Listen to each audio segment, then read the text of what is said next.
Hello and welcome back to Let's Play Rogue Trader with me, Break It Dawn. Let's go help out Ulfar.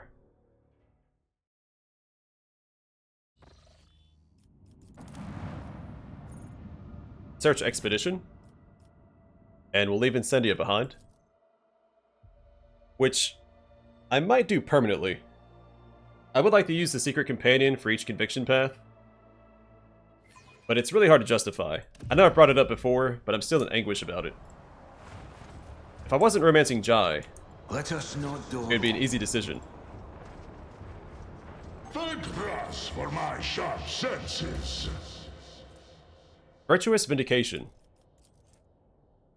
On hit, targets must perform a toughness resistance test with a +10 bonus. If they fail, they suffer burning 24 and melting. Additionally, they are stunned for 1 turn. If they pass, they suffer burning 8 and melting. Well, speaking of Incendia, we found a new weapon for her. I always have a backup plan.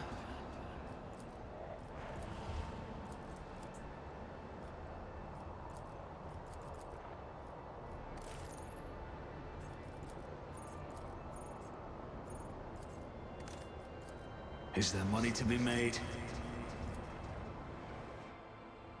The scouts discovered Ulfar's lifeless body here. Well, not lifeless, just severely wounded. The tracks of the mysterious enemy that defeated the Space Wolf have almost been hidden by the snow.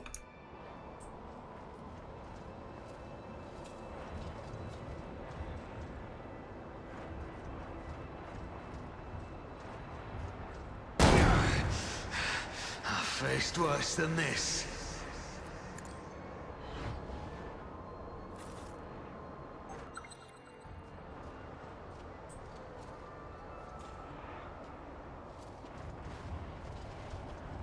Always keep your eye on the prize.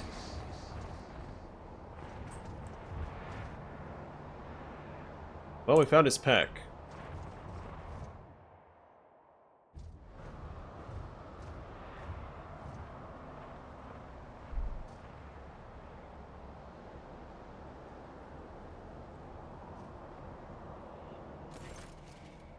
My brothers. Red brows furrowed in anguish. Ulfar bows down over the bodies encased in ceramite and adamantine. Once again, fate has barred me from traveling to the Hall of the Allfather with my brothers. Look around. The snow-covered battlefield reveals little, but it is clear that the wolves gave furious battle one last time. The rocks are pitted from bolter strikes, and here and there you see scorch marks left by plasma charges. Who were they fighting? I smell no corruption on their bodies, and I see no traces of Xenos weapons. I think they did battle with humans here. But what do you think they were looking for here? I do not know what they were seeking. They certainly found someone here. Otherwise this crime would not have been committed. They met their doom with honor, as befits true warriors. Ulfar huffs a weak laugh. True enough. No one would dare say that the baleful howl would stare into the eyes of Mordecai with anything but joyful awe and fire in their hearts. Giving it a breath, Ulfar mutters, I sense evil in their deaths. The souls of the baleful howl are not at rest, but remain here on the battlefield. They are not with the Allfather. I must escort them to him. Will you bear witness to the last honor given to my brothers? Why me? Our sagas have long since become one, and tradition bids that the burial be witnessed by another clan member, not an outsider. I have no one closer than you here. What are you going to do? I'll sing their saga so that the world remembers who they were. Then the flames will take their bodies. They will drink to the memory of my pack to ease their march to Valhalla. Perhaps we should return their bodies to Fenris. There is no point now. They died recently, and if I were a wolf priest, I would have armed myself with the Fang of Mordecai and extracted their progenoids, the implants containing the memory of the Allfather's blood. On Fenris, they would have been transplanted into young wolves, and the valor of my brothers would have lived on in them. But their bodies have lain here too long, so they should simply be given to the flames, and protect them against scavengers and unworthy hands. I shall bear witness to their final honor. Ulfar produces a knife inscribed with scarlet runes. Picking up a rock from the ground, It begins to scratch the rock's sharp edges across the blade, etching a name. His powerful voice rumbles. Hear now the saga of the baleful Howl pack. Proud warriors of Fenris, folk of Fenrika. The verses weave together, recounting the deeds of each of Ulfar's dead brothers. With incredible precision in every detail, the wolf lists the accomplishments of his comrades, the enemies they slew, and the sacrifices they made. The saga continues at length, and the relentless rhythm sends you into a trance.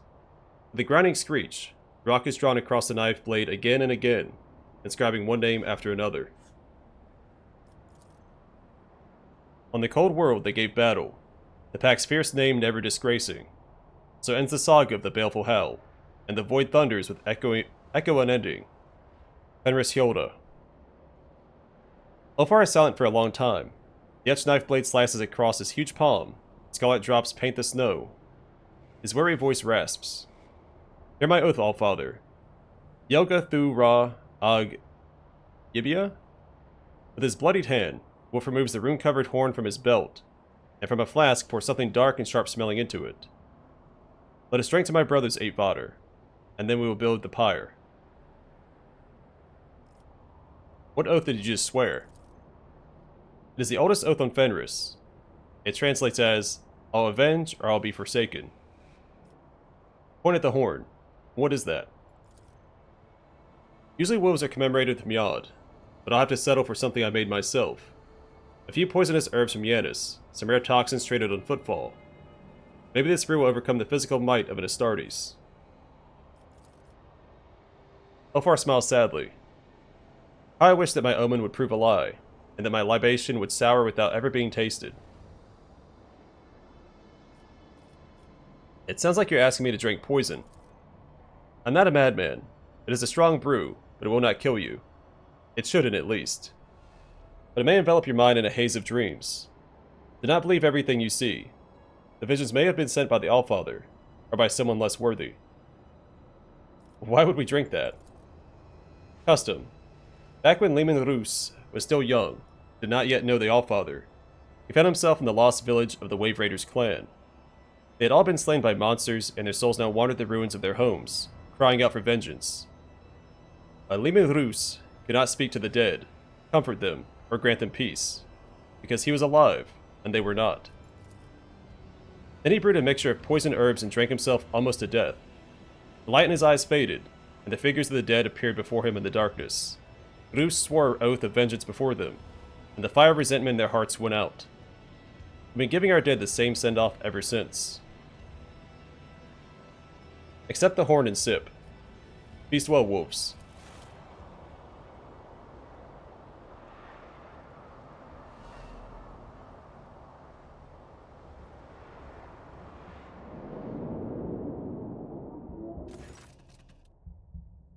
The astringent liquid burns your throat, and a fog immediately descends over your vision. The sky darkens, and the rising wind whistles in your ears. Through it comes the high-pitched cawing of a bird. Ulfar nods approvingly. It is a sign. Fate walks beside us. Skull. Taking back his horn, Wolf takes a mighty swallow of the stuff. Majestic shadows rise in the snowy haze around you. The figures of warriors clad in indestructible armor, bearing an emblem of two black fangs piercing the yellow of the sun. They are looking at you. The brothers bear witness, which means it is time for us to meet my last comrade. What comrade? There's one missing among the dead, and now I know who I was fighting before. His brother Ignilf. What happened to this Ignilf? He went mad with grief over the bodies of his brothers, and the curse of the wolfen prevailed over his valiant heart. He became a beast. Is he dangerous, or will you be able to reason with him? There's no reasoning with one who knows only the black bitterness of hatred. The curse of the wolfen is not only our bane, but also our shield against temptation. When intolerable thoughts take shelter in a wolf's mind, the curse comes and drives them out, dousing them with the waters of anger. You cannot reason with a wolfen, or deceive him, or entice him. That is our bloody talisman against evil. And what are we going to do with him? Corruption is washed away by blood. We will cleanse his spirit, as there is no hope for his body now. None return from the curse's embrace. Kalkazar once encountered another of my brothers, who had also become a wolfen. Kalkazar captured him and brought him to Fenris. That is the debt we came here to pay. We have no way of doing what Kalkazar did, so we will have to grant Brother Ignolf peace. Rather than killing your brother, we can just leave him here. Who will he hurt here after all? We cannot. The curse of the wolfen is a secret of our chapter, and secrets must be kept. I cannot leave proof of our vulnerability here, for the enemy may find it and use it. I see. The wolf moon raises its head and howls. Then it turns its wise, piercing gaze on you, and blood rains down from its snow-white fangs and onto the frozen world. But where do you intend to look for him? A toothy grin is the only response you receive. You see fangs lengthening before your eyes. Is it Ulfar laughing at you, or the feral moon suspended in the sky? The fog clouding your mind grows thicker. He will come. Let's do it. Ulfar lets out a belligerent howl, whipping up snowdrifts into frightened whirlwinds. You hear a terrible cracking sound. Someone's feet. No. Paws are breaking through the crust of the snow on the ground. The beast now comes, and its cruel howl awakens the fallen warriors of Fenris.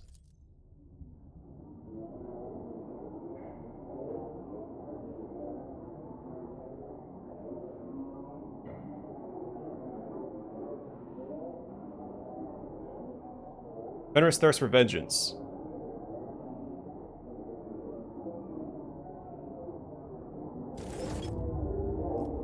Oh, we're fighting the spirits.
We'll let Ulfar do most of the work here. It is his quest, after all.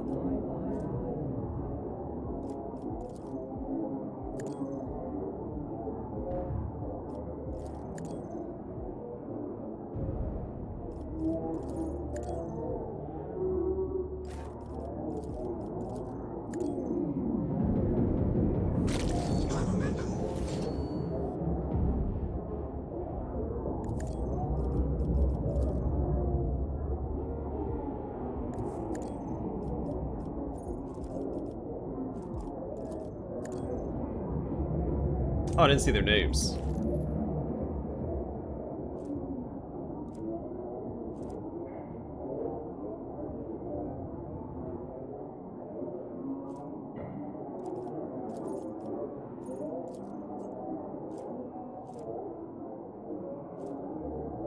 Oh, they're all just called... I guess the other guy was an eagle-eyed ghost wolf as well.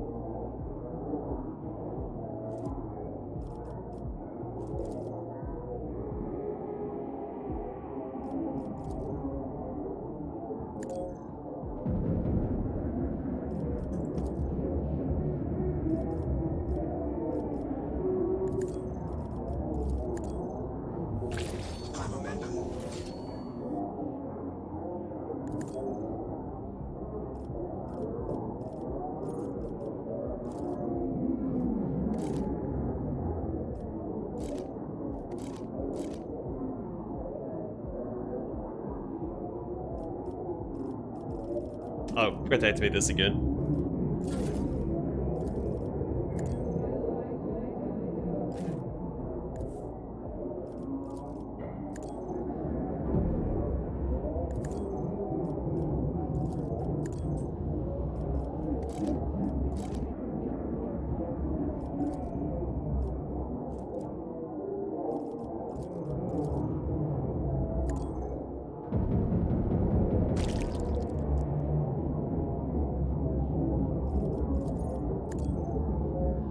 That's an odd way to charge at him. It's gone straight, but that works too, I guess.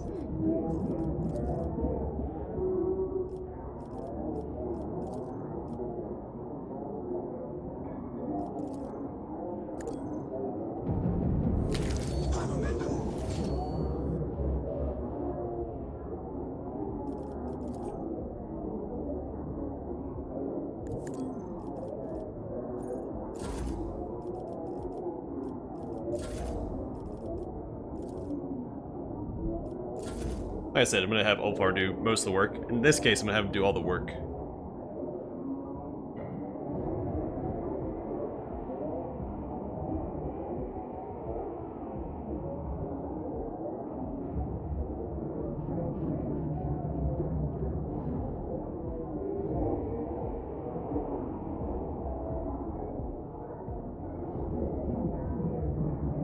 Crazy that Abelard can parry an Astartes.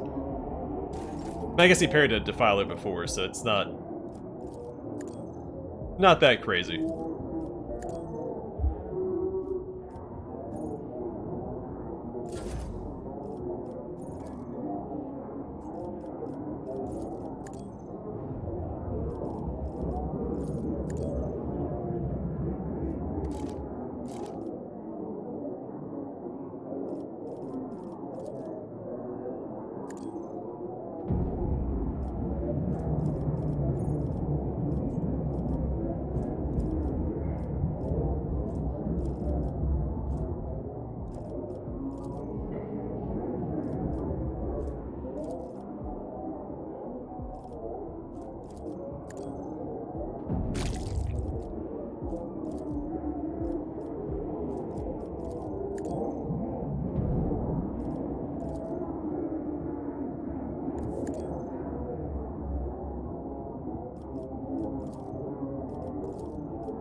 Oh, we don't actually get to fight him? I guess they didn't want to make another model for him. A region classified, location classified, material, or retelling of On Ulfar and his brothers, the baleful howl, saga, and on the last wolf verse. Recorded by Archchronicler Okert Memestat. My verses you will hear, glorious brothers, how the paths of Ulfar, called Thunderlung from the first, and the last wolf of the baleful howl were intertwined.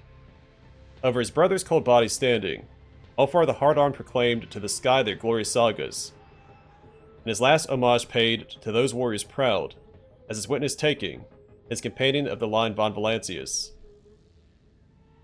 The blizzard is raging, and the wind furiously howling, as under that terrible clawed paw, the snow crunched, and in the dead light of a moon, strange to human eyes, a beast, long fur bristling, of death reeking, into the circle stepped.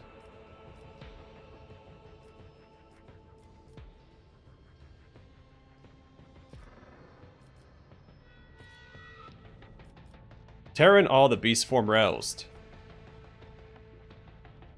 His gory breath the vapor turning, with guile and fierce malice, his eyes glowing, the whirling eddies, like a snow cloak upon his shoulders lying, waiting, the beast to feed them with hot blood. Even the moon stood patron on him, his face hiding, with the shadows of her deceitful dance. His howl the old tune echoing, of the Fenrisian sagas, of mindless rampaging and mortal carnage.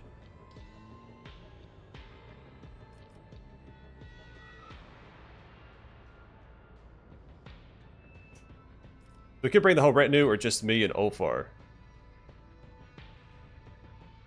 I assume this just means me and Ulfar. Let's do that.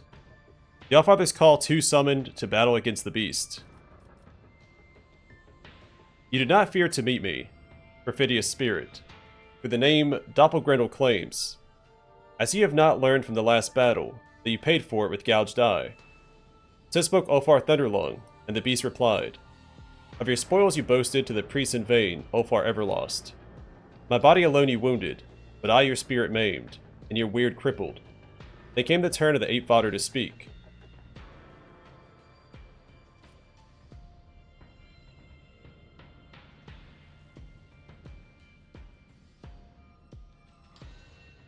And his words were formidable and filled with wrath.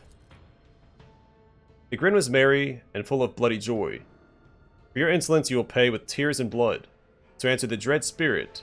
To that harsh oath served the hurricane itself as witness incorruptible. Enough words had been spoken. The power of words spewed from the beast's mouth grinning, the cry of the wild hunt, and the embittered souls hearkened. Out of snow and wind, wolf bodies were woven for the warriors who died an unclean death, the unavenged, evil never forgetting. Their ice fangs gnashing, they approached, to the roiling sky howling. The first brother by Ulfar was vanquished.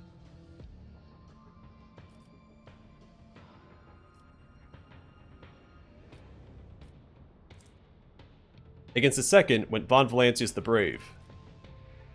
The ghostly wolf was struck down with a fearsome blow, and outrage howling, away into the storm he melted, though no trace was left. With dignity was met each brutal strike, and with savagery was slain each deadly foe. The pack is defeated. But the beast was not yet vanquished. Roaring, his body he threw into the fray, like a mighty spear thrust. Howling, his claws cut through the adamantine, the warriors fought, a river of blood spilling. Ulfar Thunderlung, his battle song singing, the black curse his vicious rival echoing. The warriors were clashing, when the cunning of 8 fodder.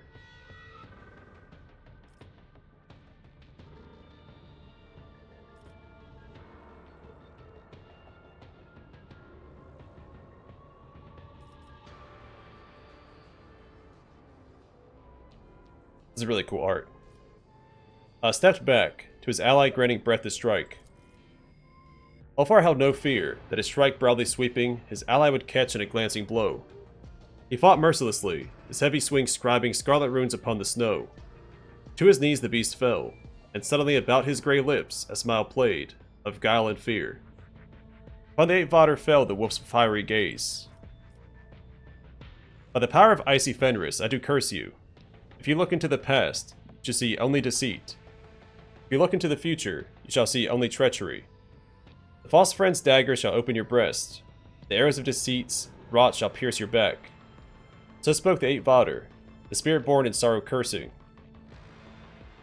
Then the bloody wound he spied, his breast was cut, his heart was quiet. The 8 fodder's death had caught him unawares.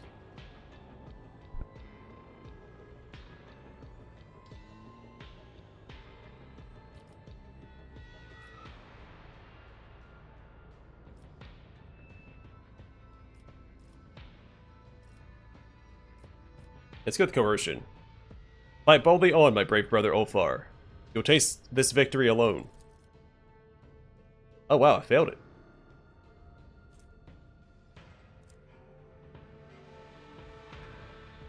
Having spoken thus, upon the snow the 8 fodder fell. My steps are dogged by doom, the worthy perishing, and I surviving. Roared Ulfar Thunderlung despairing, his brow darkened with blackest grief. In Ulfar's heart there was no trembling, when his hand he thrust into the beast's maw. His scheming tongue firmly gripping, Ulfar began to wrench, heeding not the roar. With he snapped closed the warrior's hand disfiguring, but the tormenting fog relented, the 8 fodder releasing. Glory to brave hearts that fear not death. So the dark beast lay in the snow, his chosen name, the doppelgrindle, and over his body standing, Ulfar said, "Before you die, answer me, evil spirit. Who killed my brothers, the baleful howl?" In its death rasp, the doppelgrindle answered, "Brother, we were doomed not by the archenemy's followers, nor by the despicable inhumans who did not touch our armor, nor with dark sorcery did the malefics defeat us. No, it was the humans, who oaths of friendship swore, that plunged the blade into our back, their treacherous plot and malice hatched." Said the spirit, and then it fell silent forever, the noble wolf's body fleeing, and peace to it bestowing. The pair stood together over the prostrate body, the body not of a beast, but of a brave fallen brother. The fearsome Ulfar declared an oath of vengeance, and the mighty wolves to Valhalla went charging. They went knowing that from their betrayers 3 times the blood price would be exacted, and the 8 fodder also his peace spoke. Yeah, this art's really cool. So, I'm pretty sure the Inquisitor was responsible for the Space Wolf's death. There were no other humans in this part of the Expanse. Who killed your brothers? From this day forth, who is our foe? The traitor's name for now remains unknown, but in the darkness I will find him, have my vengeance. So answered Thunderlong. I called him Thunderfang before. It's Thunderlong. And the Eight Vader also his piece spoke. The honor of Fenris you have defended, Ulfar Thunderlong. Ooh, Bloodcraver, Emperor's Justice. Neat. My brothers, the Allfather's hall entering, will boldly tell that in death they have not been forgotten. The joyous roar these words they will answer, but they surely mean that fierce Fenris still stands.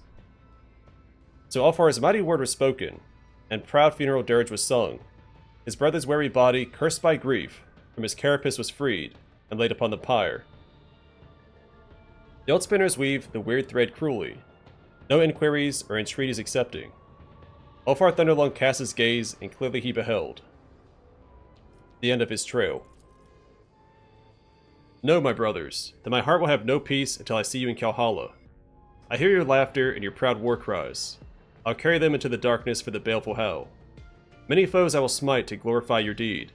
Many I will put to death to honor your memory.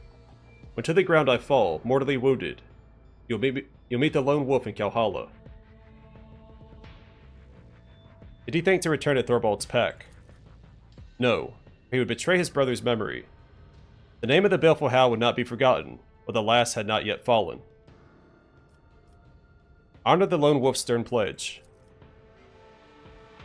Let us remember, brothers, the baleful howl. Daring hunters, fierce fighters, and troublemakers without equal. Let us glorify their exploits and glorify their fall. With honor have these wolves gone to Valhalla. Let us remember the mighty brother Ulfar, who did not abandon his pack in the snowy wastes. Let us remember the traitor to Von Valancius' line, he whose name is known and honored on Fenris. Let us raise our cups and cry to the face of Hellwinter's gale. Father, we live still. Fenris Hyoda. That's pretty cool. I think it would have been a little cooler if he was reciting his verses while we actually fought the spirits. But that was also pretty cool. Let's go talk to Ulfar.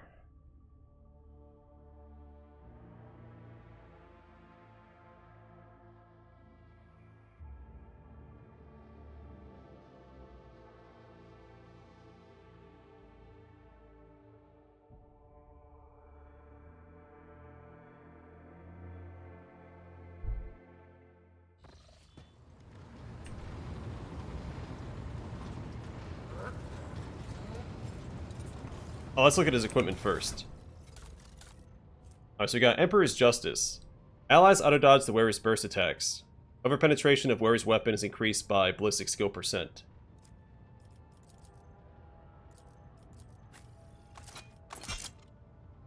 I don't know, I kind of like the Crusade era helmet. But he doesn't use heavy weapons, so that doesn't make sense. And Bloodcraver. Better deflection. So the wearer suffers 40% less damage from psychic abilities. When the wearer suffers damage from a psychic ability, the absorbed and redirected energy pushes every adjacent enemy 2 cells away from the wearer. The target fails a toughness resistance test and gets knocked prone for 1 round. And more strength than the other armor gives him.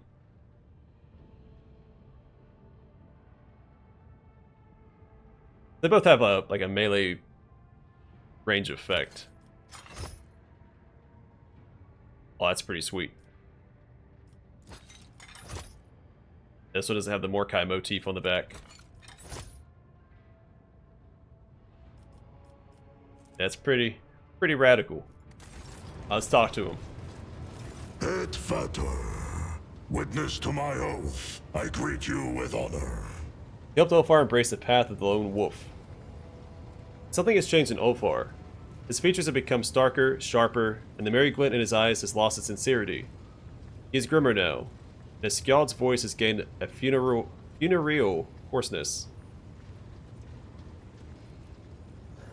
I wish to express once again my sorrow for your fallen brothers. At night, when I sink into meditation, I hear them howling. They are hunting in Valhalla, and my heart yearns to join them. One day, we will meet again. What will you do now, last of your pack? Fight, Edfater. I will seek honorable combat and vanquish the Allfather's enemies until the day there is none worthy of defeating me. The name of the baleful howl will sail like a Drakkar along the rivers of unholy blood that I will spill. Blackmane is no longer my patron. From this day, I tread the paths of Lokyar, the lone wolf. So I'm guessing if I would have stepped in to help him fight the wolfen, he would have, maybe not gone back to Thorbold's pack, but not taken the path of the lone wolf. Not entirely sure if that's the only decision that ties into that or not. Do you still believe in the power of the curse upon you? It is strong, but I am not weak. Before, I survived because my duty to my brothers compelled me to shrug off any wound, to rejoin the fight, to defend, to protect.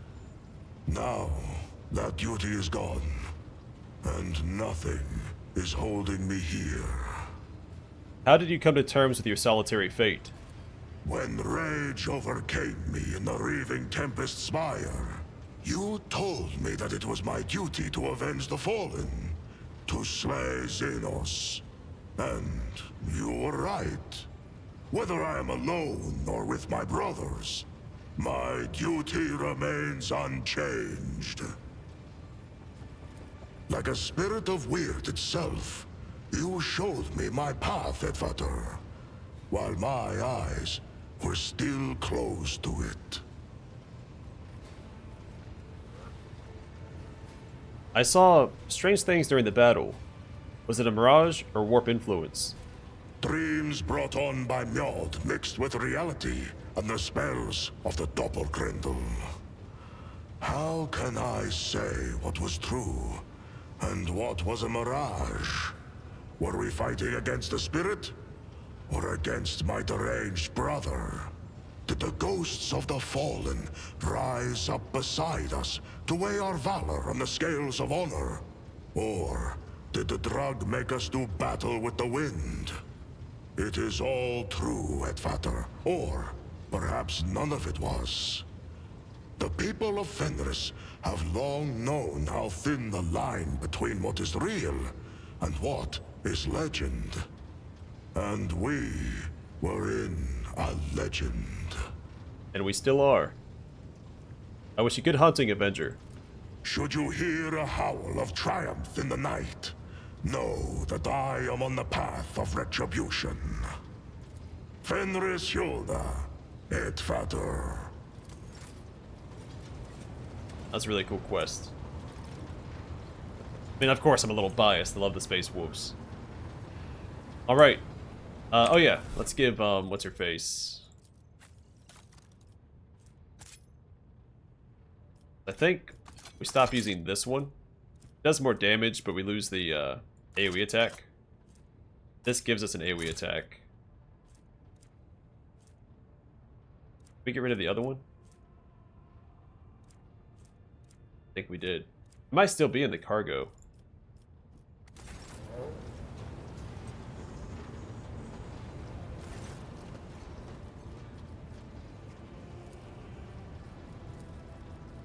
Maybe I can't access the cargo now.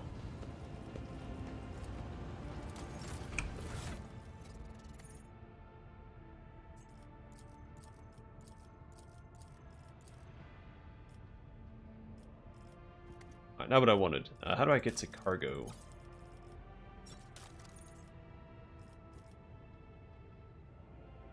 I thought there was a way to do it from here, but maybe not.